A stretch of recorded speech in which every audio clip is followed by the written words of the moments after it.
السلام علیکم ورحمۃ اللہ وبرکاتہ۔ رحمت انصاری، ان کا سوال یہ ہے کہ اگر دعائے معصورہ کسی کو یاد نہ ہو تو پھر وہ نماز میں درود ابراہیمی کے بعد کون سی دعا پڑھے؟ یہ سوال ان کی جانب سے پوچھا گیا ہے۔ بہت اچھا سوال ہے۔ آج کی اس ویڈیو میں ہم آپ کو اس مسئلے کی وضاحت پیش کریں گے۔ گزارش ہے دھیان سے سن لیں۔ چینل کو سبسکرائب نہ کیے ہوں تو ضرور کر لیں تاکہ ہر مسئلے کی نوٹیفیکیشن ہم آپ تک پہنچاتے رہیں۔ دعائے معصورہ یہ قعدے اخیرہ میں پڑھی جاتی ہے، یعنی اگر آپ 2 رکعت کی نیت باندھے ہیں تو جب التحیات درود ابراہیمی پڑھتے ہیں تو درود ابراہیمی کے بعد دعائے معصورہ پڑھتے ہیں۔ 4 رکعت کی نیت باندھے ہیں تو 2 رکعت پر التحیات پڑھ کے اٹھ جاتے ہیں، لیکن چوتھی رکعت میں جب آپ پڑھتے ہیں تو التحیات درود ابراہیم بھی پڑھتے ہیں اور درود ابراہیمی کے بعد دعائے معصورہ پڑھتے ہیں۔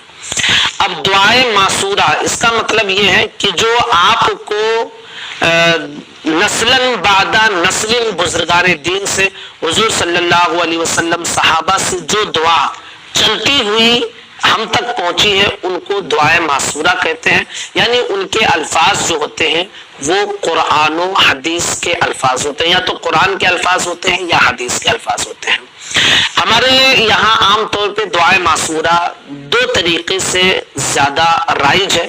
کچھ لوگ اللہم انی ظلمت نفسی ظلما کثیرا ولا یغفر الذنوب الا انت فاغفر لی مغفرتا من عندک ورحمنی انک انت الغفور الرحیم، یہ دعائے معصورہ پڑھتے ہیں درود ابراہیمی کے بعد۔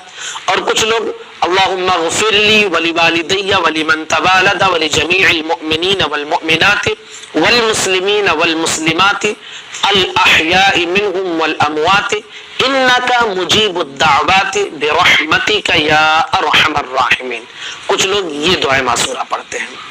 ٹھیک ہے، تو اگر ان دونوں میں سے کوئی آپ کو یاد ہے تو درود ابراہیمی کے بعد اسی دعائے معصورہ کو ان دونوں میں سے جو آپ پڑھنا چاہیں پڑھ سکتے ہیں۔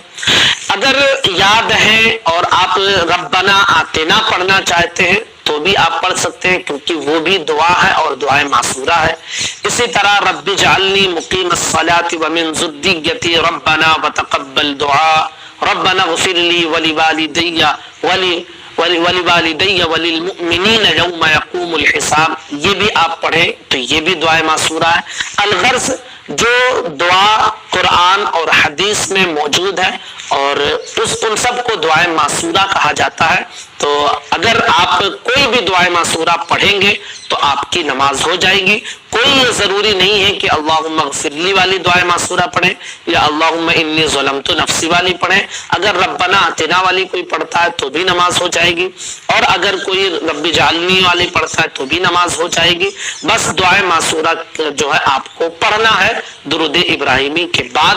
تو جو دعائے معصورہ آپ کو یاد ہو وہ دعائے معصورہ آپ پڑھ سکتے ہیں۔ تو میں نے اللہم انی ظلمت بھی پڑھ کے سنا دیا ہے، اللہم اغفر لی والی بھی پڑھ کے سنا دیا ہے، ربنا آتنا والی بھی آپ سن لیجیے۔ ربنا آتنا فی الدنیا حسنہ وفی الآخرۃ حسنہ وقنا عذاب النار، اتنا آپ پڑھ لیں۔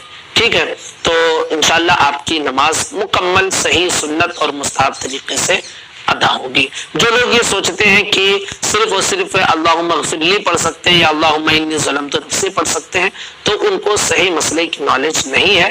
بس آپ کو درود ابراہیمی کے بعد دعائے معصورہ پڑھنی ہے۔ اب جو دعائے معصورہ آپ کو یاد ہو وہ آپ پڑھ سکتے ہیں۔ تو گزارش کروں گا اپنے تمام ساتھیوں تک اس کلپ کو پہنچائیں، مسئلے کی معلومات لوگوں تک پہنچائیں، چینل کے ساتھ جوڑیں تاکہ دینی معلومات سب کو حاصل ہو۔ السلام علیکم ورحمۃ اللہ۔